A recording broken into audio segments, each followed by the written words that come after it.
Господа, я чертовски голоден. И я бы чего-нибудь съел.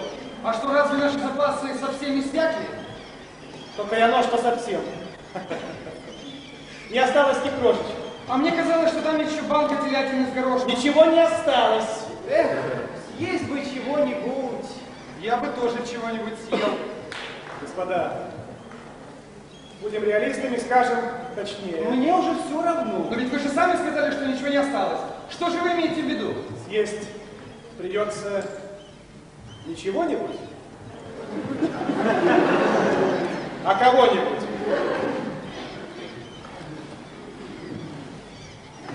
Но я не вижу. И я, собственно говоря, тоже здесь не вижу никого, кроме... Да, господа, да, съесть придется кого-нибудь из нас. Давайте есть. Ну, давайте есть.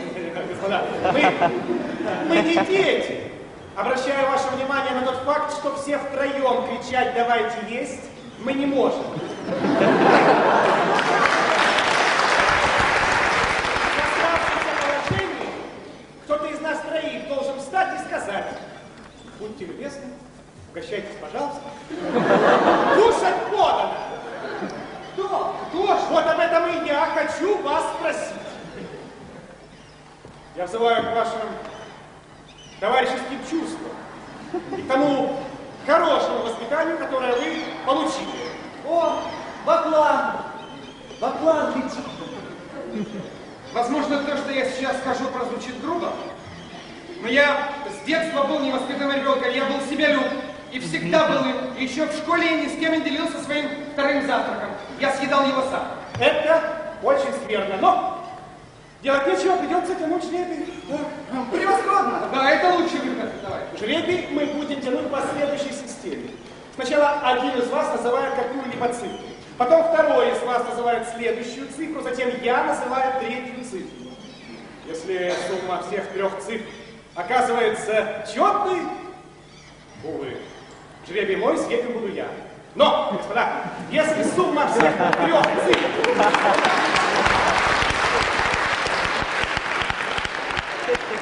оказывается нечетной, то тогда жребий ваш, съедем будет кто-нибудь из вас. Нет. Я, собственно, противник азартных игр. А что будет, если вы ошибетесь? Вы мне не доверяете, господа. Давайте лучше поищем другой выход. Мы люди цивилизованные. Жребий это пережиток. Самое вульгарное суеверие.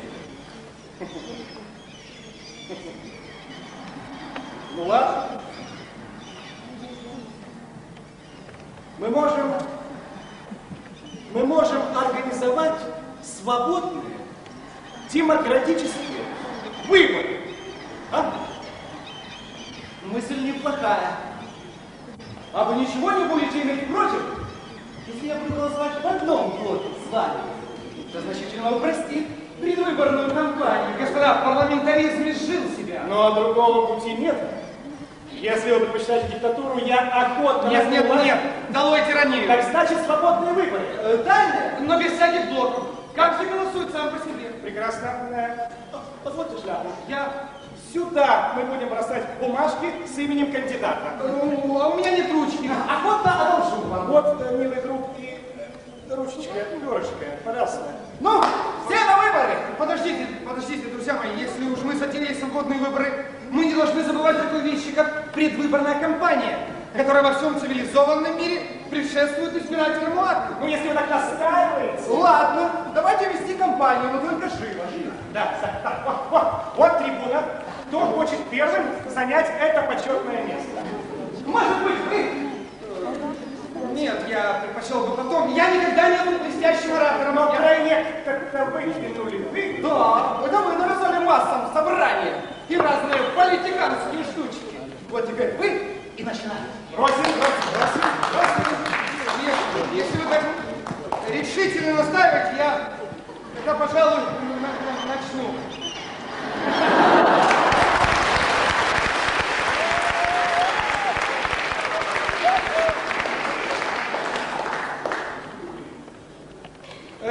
Господа, Мы люди простые, мы в лести не нуждаемся. Верно, долой сладкий человечки, мы ждем и жаждем суровой правды.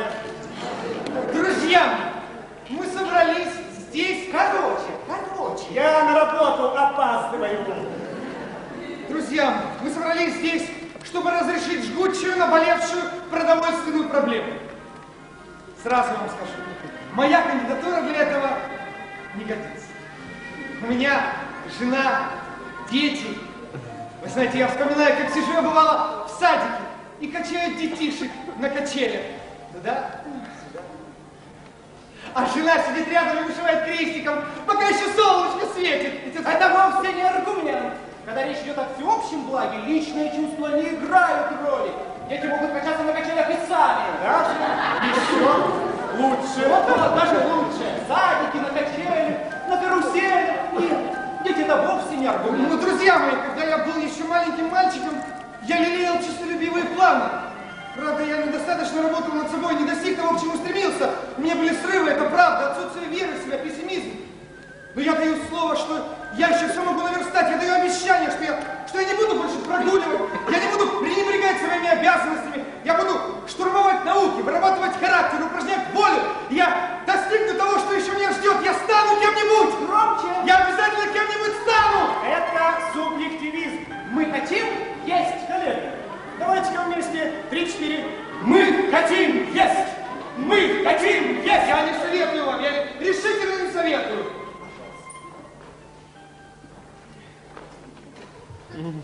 Братья, сотрапезники!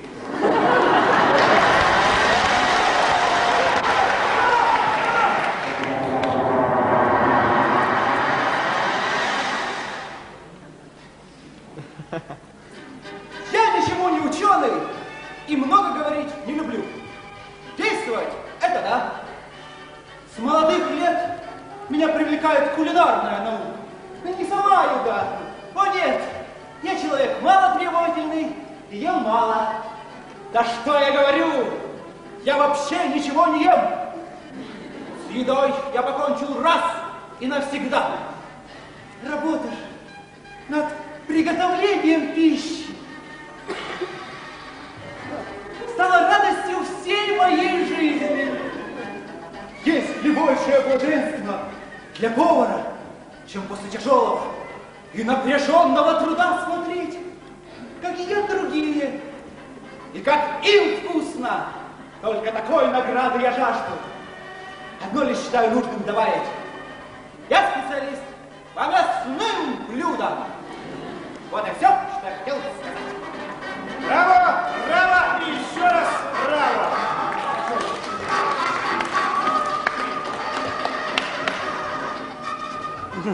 Ну, приветствую вас, голодные. Ура! Да здравствует! Ура! Я буду говорить кратко, по-солдатски, чтобы не было скучно. Начну. Во-первых, я всего лишь ваш слуга. Выполню вашу волю. Вы все решите сами, съем что-то тут. А во-вторых, тут нечего даже и обсуждать. Я всегда был плохо перевариваемым, жестким, масластым, костистым. У меня 2 железных ребра, отсутствует печень, и одна нога у меня короче другой. И я совсем не уверен, что у меня нет глистов. В-третьих, демагогом быть не хочу, но считаю нужным заявить следующее. Если жребий меня минует, то второй из вас, оставшийся в живых, получит часть филе и ляжечку. Я же удовольствуюсь остальным и язычком. Предупреждаю, от язычка я не отступлюсь. Браво! Веди нас, вождь! Веди! Ну что ж, вот и все. Не люблю болтовни, смутьянов, философов. Вперед! Ура! Ура! Здравствуй! Ура! Где? Врагов! Врагов! Мы здесь! Жители, мы здесь! Нет! Нет! Нет!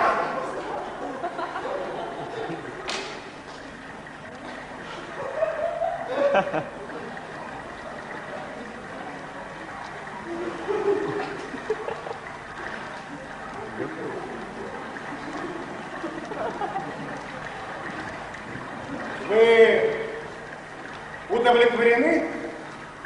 Да. Вы были великолепны. Но должен вам сказать, что мне как раз нельзя, мне это вредно.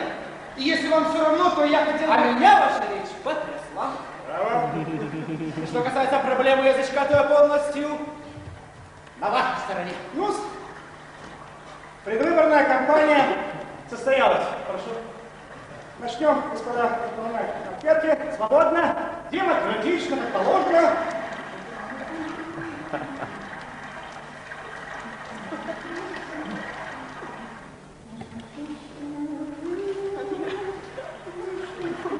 Благодарю вас. Если вам нужно кое-что еще под...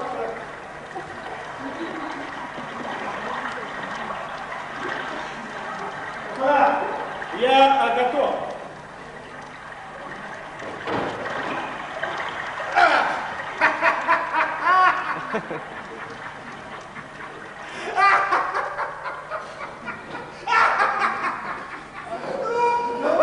Давайте считать голоса.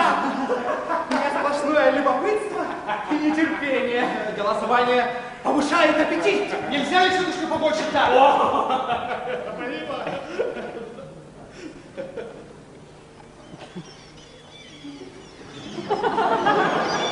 Что случилось? Какой результат? Господа, выборы стоит признать недействительными.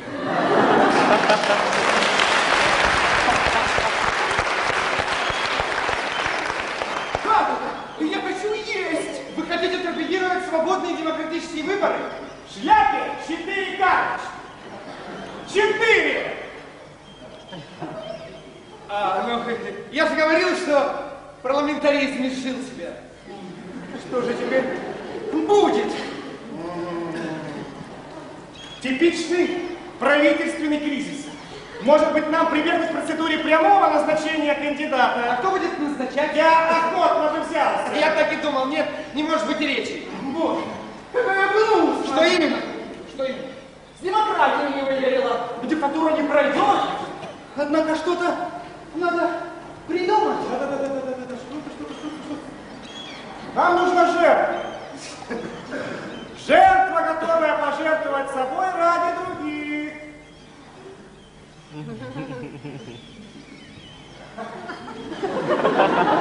Дорогой и уважаемый коллега. Нет, я слушать этого не буду, предупреждаю. Слушайте, вы... Дорогой коллега, с первой же минуты нахождения на плоту мы с коллегой заметили у вас что-то такое, что отличает вас от нас. Это что-то непреодолимое желание жертвы ради общего дела. Правда, коллега? Я в жизни не видел человека прекраснее. Ну что ж, мы рады удовлетворить ваше тайное желание этого давнего случая. Вы тоскуете? Тоскуете по идеалу! Вы жаждете остаться в вашей памяти человеком преданным, аппетитным, незапятнанным? Я не хочу! Как? Вы не хотите стать добровольцем? Не хочу! Как вы выдаете общественные интересы, вы топчете доверие ваших коллег, вы не хотите? Да не хочу я, ну позор! Вы решительно отказываетесь? Я категорически отказываюсь! Я не страдаю манией величия. Так вот, с сегодняшнего дня не трудитесь подавать мне руки. Я считал вас порядочным человеком, патриотом нашего плота. А вы оказались бандитом. Прощайте. Да, мы вас ошиблись. Честь для вас пустой звук, нет, но это было понятно. Ну хорошо, я хочу есть. Хорошо, может вы сами предложите нам какой-либо выход, мы слушаем. Выход? Пожалуйста.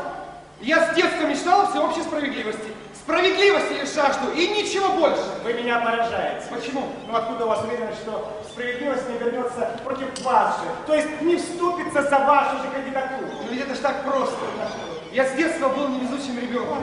Обстоятельства всегда складывались против меня. Ничто мне не удавалось. Следовательно, Я уверен, вы считаете, что сегодня всеобщая справедливость может компенсировать ваше прежнее невезение? Ну, конечно. Поразительно, что на отсутствие всеобщей, всеобъемлющей справедливости жалуются прежде всего недовольные и разве не ищут себе оправдания те, кому не везло в жизни. Подождите, я не уклоняюсь. Я соглашусь на все при условии, если решение будет справедливым. Или при условии, что вас не будут есть. Нет, это инсинуации. Я прежде всего прошу справедливости. Сядем!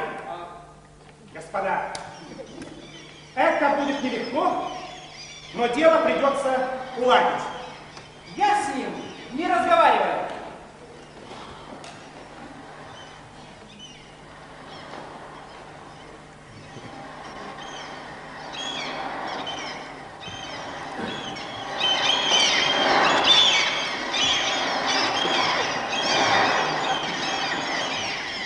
Коллега,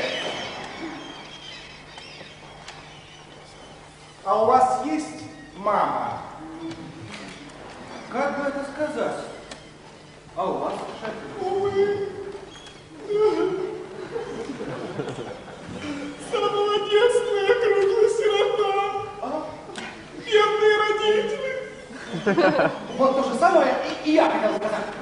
Откровенно говоря, у меня вообще не было родителей. А у вас? А вот у меня есть мама. И, возможно, именно в эту минуту она оплакивает меня в полном одиночестве. Бедная мама. Я думаю, что с точки зрения справедливости проблема абсолютно ясна. Скажите, вы бы позволили себе съесть сироту? Нет.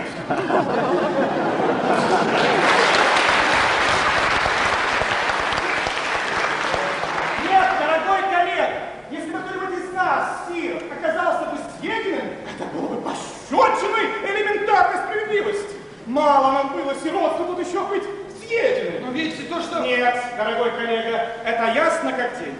У вас была мама, вам всегда было лучше на свете настало время оплатить моральный застарелый долг в отношении сирот, в отношении тех, кто так никогда и не узнал материнской ласки и материнского молока. Тем более, что, как вы уже сказали, ваша мама и так уже вас оплакивает. Дело в том, что, может быть, моей мамы уже нет на свете, она себя плохо чувствовала в последнее время, а я давно не был дома. Вы рассуждаете, как ребенок. Ну, где-то ваши доводы. Где хотя бы намеки на ваши доводы? Ну где, а?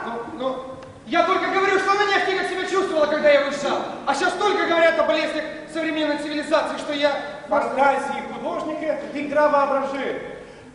Мама, наверное, ваша в добром здравии. Дай Бог ей 100 лет жизни. А вот наши родители. Коллега, вы помните те холодные осенние вечера, когда мы торговали на улицах спичками? Не вспоминайте об этом. Об этом лучше забыть навсегда. И вы, конечно же, помните того дальнего роста, сквалы, скряг, извращенца, да, который нас пинком под зад выгонял на улицу, забирая последний кусочек солонинки изо рта, отдавая ему мышам на мышеловку. Призраки прошлого. Простите, господа, я слышу чей-то крик море. Не уклоняйтесь от вопроса, коллега. Ну, конечно же, людская недоля вас больше не волнует. Ах, уж эти мне молодые эгоисты. Ах, уж эти мне маленькие сынки. А у него был мяч, когда он был маленький. Мяч и Мишка.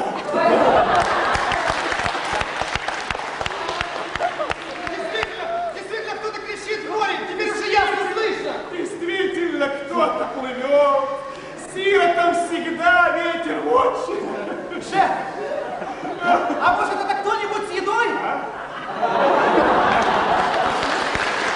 Я чуть его вижу, как он плывет, погребает только одной рукой, а в другой держит какой-то большой предмет. Действительно, может быть, это крестьянин, который, идя на ярмарку с поросенком, вдруг да и упал в воду. Посмотрите, наверное, он вот так, смотрите, судорожно пожимает руку поросенка. Там, я вижу. Да нет, это кто-то в мундире.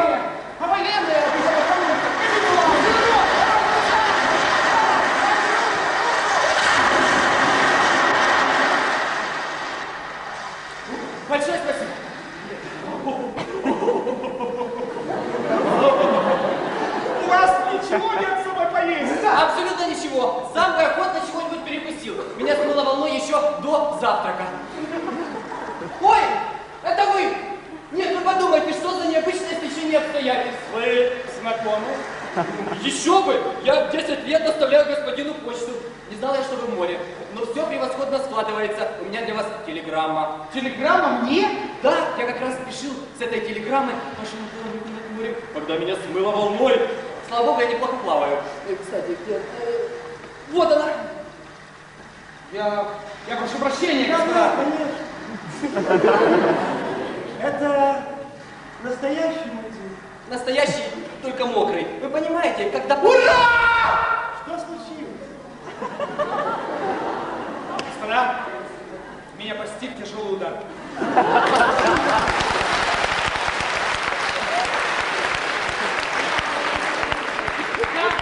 У меня скончалась мама.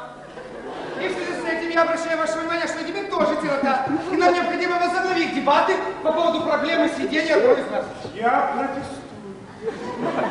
Это какой-то подвох. Вы, наверное, сговорились с почтальоном. Оставляйте должностное лицо при исполнении служебных обязанностей. Ой, что? Сколько вы ему заплатили? Они ведь друзья со школьной скамьи. Вы оставляете меня без всяких на то основания. Спросите у почтальона, был ли я с ним в сговоре. Прекрасно. Если он скажет «да», безоговорочно сидим вас. Если же скажет «нет», сидим почтальона. Как же так? Человек только вошел, и вот лучше хотят съесть. На что это похоже? Именно поэтому вы нам особенно подходите. Вы еще абсолютно свежие. Лучше всего сидим обоих.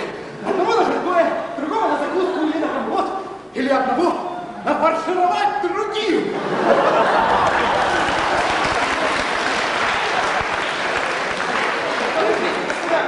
Может быть, господин почтальон, по крайней мере, не сирота. Мы люди одинокие, бездомные, давайте его спросим, тогда мы же тогда... Из того другого я предпочел бы выжать вино. Хотя, какое может быть бургундское из почтальона? Да-да, вы действительно правы. Как бургундская, я никуда не гожусь. А вот как почтальон вполне на уровне. Если вы будете свидетельствовать против меня, я буду жаловаться на вас в дирекцию департамента почты и телеграфа. Не волнуйтесь, за моими не один год хорошей службы за моими плечами, вот. Итак, время не ждет. Признавайтесь, были ли вы в сговоре с этим господином? Если да, и весть о кончине его матушки сфабрикована, тогда мы предлагаем вам колено и почки. Но если эта весть фальшива, тогда мы, три сироты, съедаем вас.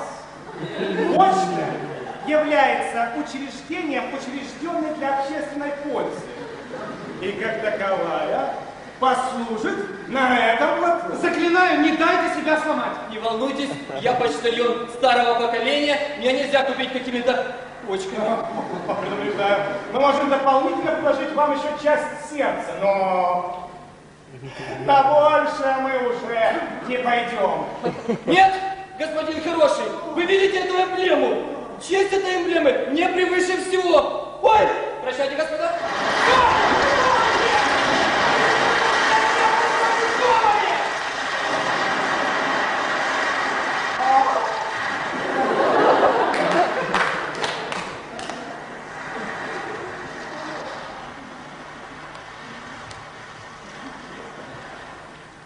Теперь коллеги сами видят, что с точки зрения справедливости наше положение одинаково. Все мы сироты.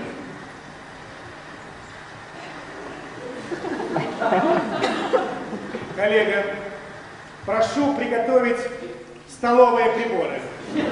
Они в моем дорожном кофре. Как же так? Сироты, сироту? Вы забываете, что существует еще одна справедливость, историческая справедливость. Как это понимать? Шеф, а как насчет дуршлага? Он тоже может понадобиться? Ну, то, что ваши родители погибли, еще не ставит вас на равную ногу с нами. Следует рассмотреть вопрос, кем были ваши родители. Боже мой, они были просто родители. А кем был ваш отец? Шеф! А бесплитница? Мой отец был нотариусом, а что? Простите, господа, я забыл взять квитанцию. Вот, это к вам. Вы мне столько наговорили о пожирании человека человеком, что я просто потерял голову. Где подписать? Вот здесь, пожалуйста. Такой крюк пришлось накинуть, возвращаюсь. Большое спасибо. Стой!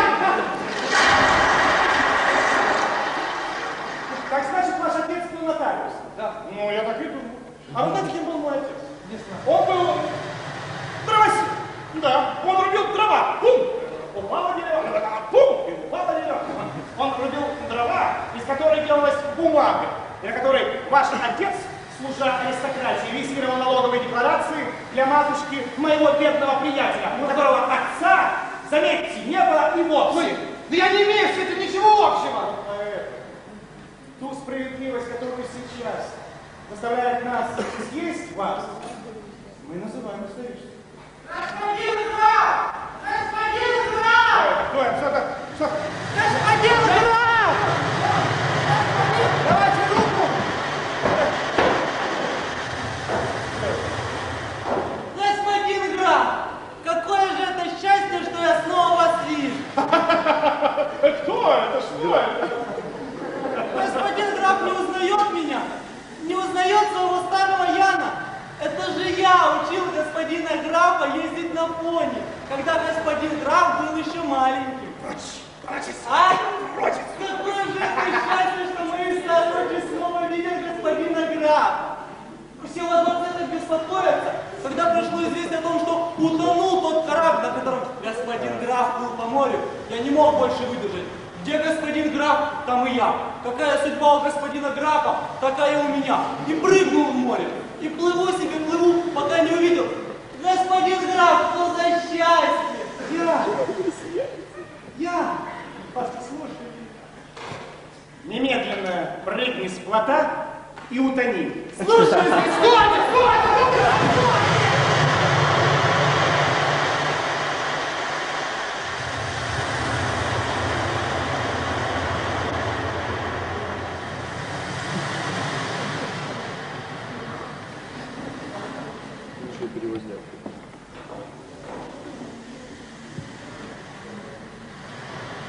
Он утонул. Ну вот, вы сами видите, что исторически... Да! Вижу, господин граф. Оказывается, это вы жили во дворце. Это вы катались на пони. Я? На пони? Да, вы на пони. Что это за инсинуации? Не приписывайте мне воспоминания своего собственного детства! Тут уже предел всего. Не хотите ли вы сказать, что это я ездил на пони?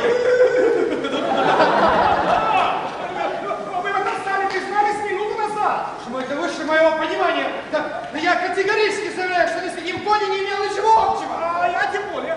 Мой бедный отец был безграмотным, он даже не знал, как пишется слово пони. бедный пони, но никто не хочет в нем признаться. И вам не жаль животины, а? Ведь как не летите именно ему, вы обязаны счастливыми мгновениями своего детства. Ну, подождите. Но ведь этот лакей, он же... Коллега, вы видели лакея? Я? Шоу. Дружище, с этой минуты я перестаю вас воспринимать как партнера по дискуссии. У вас галлюцинации. Сумасшедший. Именно поэтому вы обязаны подчиниться мнению людей, которые знают, чего хотят. Вас нужно изъять из общества. И лучше путем поедания. Коллега! Продолжай. Продолжай накрывать на стол.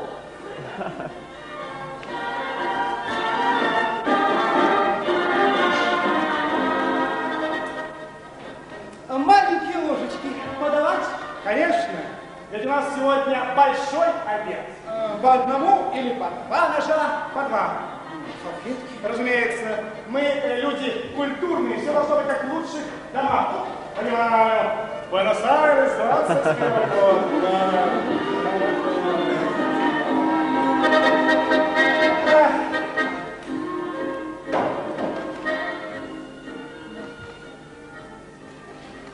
А вы знаете, Мне кажется, что все-таки компотницу нужно ближе к центру. вы знаете, я отравлен. Столовые приборы передвиньте правее. Я не хотел вам этого говорить раньше, но мне вдруг стало вас жалко. Вот эту вилочку, пожалуйста, вычистите. Я не то чтобы уклоняюсь, а просто из хорошего отношения. Я сам люблю хорошо поесть. И знаю, как чревоугодие порой бывает пагубно для человека. И если бы я не был отравлен, я бы ничего не говорил. Прошу покорно, господа. Пожалуйста, ну так это просто мой долг. Начнем. Так точно же. Подождите, господа, я не говорю, что это так уж неизлечимо. Если бы вам было угодно денек-другой дать мне полежать, отдохнуть, я бы нейтрализовался. я бы ляпнул тут в уголку и уж точно нейтрализовался. Как только нейтрализовался бы, я бы сам вам и сказал. Я не то чтобы уклоняюсь, понимаете, может быть, это не исключит. Ну, подождите, господа, ну я... Может быть, 2 дня я преувеличил, честное слово, но, возможно, не хватило бы даже и 1 дня. Ну, вы же знаете пословицу, не ешь сегодня того, что можно съесть завтра.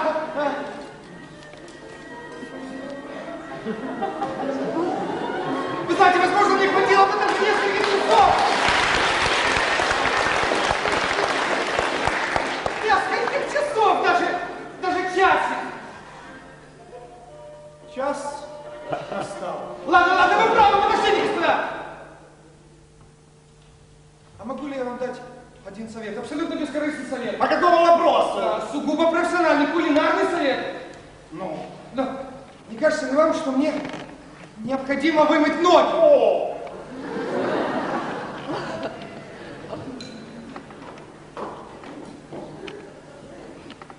Ваше мнение, коллега?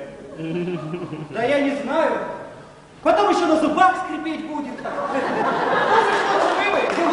Золотые слова, гигиена, это же основа здорового питания. Бактерии, они не видны простым глазом, но я чувствую, как они зудят во мне. Честное слово. Действительно, личная гигиена еще никому не вредила. Наоборот, она способствует долгой и продолжительной жизни. Да. Я вам сейчас полотенце дам. Господа, скажите, а вы что, бесповоротно решили меня? Кого? Мне казалось, что этот вопрос уже решен.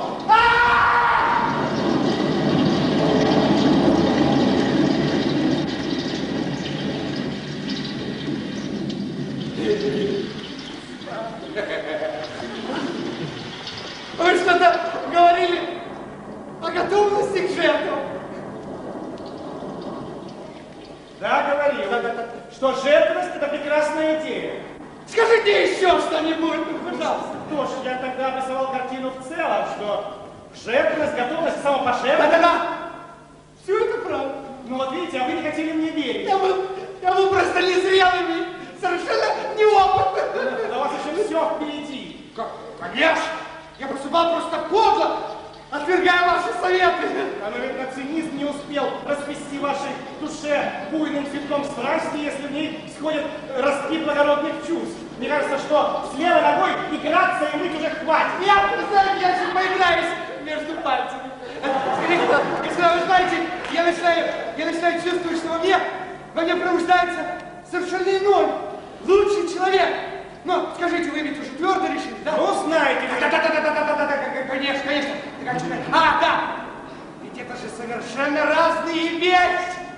Одно дело быть седелем в качестве обычной жертвы, обычного насилия где-нибудь в подъезде.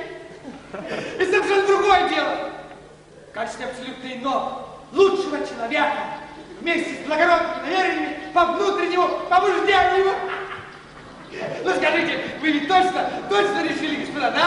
Слово чести. Ничего не поделаешь! О чем я говорю? Да. Это дает мне огромное ощущение вольного выбора. Свободы. Конечно, вы поумнее, коллега. Подайте мыло. Потому что я, знаете, прошу не думать, что это безвольный и сырой материал. Этого никто не любит. Успокойтесь, мы о вас так и не думаем. Наоборот, вы останетесь в нашей душе, в нашей памяти, в наших жилах, в нашей сердце. Как человек преданный, незапятнанный, аппетитный. Мне кажется, что с левой ногой уже хватит. Действительно, хватит, а право это уж сама вымылась. Нет. Дайте полотенце, я выхожу. Нет. Мне кажется, что правую тоже не мешало чуть-чуть. Как? Ну, мне кажется, что так будет. А знаете, господа, а ведь это я первый решился на это грандиозное решение. Я восстал. Я решил пожертвовать собой ради других. Немного соды не помешало. Ничего, и от мыла отойдет. Мы можем еще немножко подождать. Ждать? Когда коллеги хотят есть? Ни за что! Ну что, еще только правую колено. Да вы знаете, господа, теперь, когда я прозрел, теперь ноги, они не играют для меня уж такой большой роли. Они могут быть даже грязными. Ну что ж, полотенечко и... Да, господа, вы знаете, я чувствую, что я становлюсь настоящим человеком. Вы знаете, я обрел себе тех идеалов, которых мне так не хватало. Я благодарю вас, господа, благодарю. Не за что. Знаете, я обрел самоуважение. Ибо как выглядит сложившееся положение? Нас здесь трое. И только я один могу спасти остальных. Но подождите, господа! Я хотел бы еще просить вас дать мне одну возможность сказать несколько слов о свободе. Надолго? Лишь пару слов. Ну так, валяйте. Говорюсь.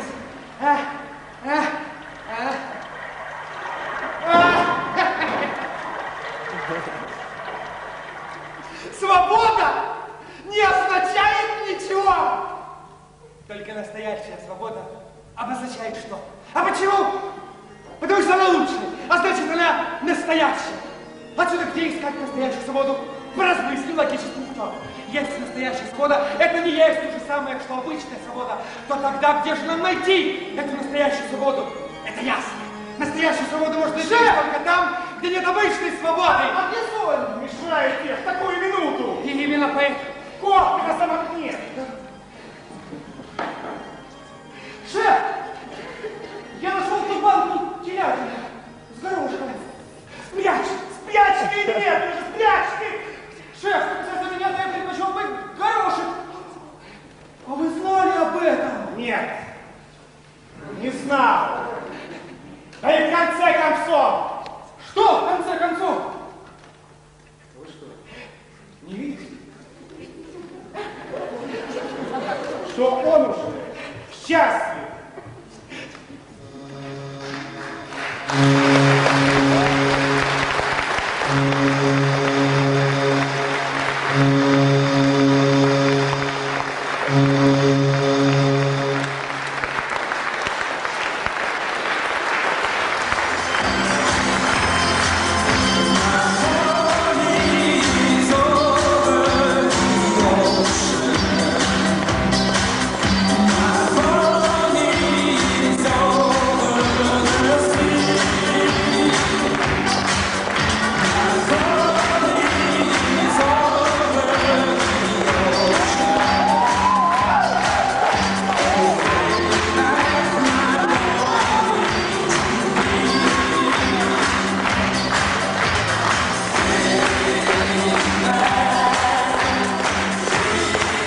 Народный театр миниатюр «Маски» Дворца культуры студентов Днепропетровского государственного университета.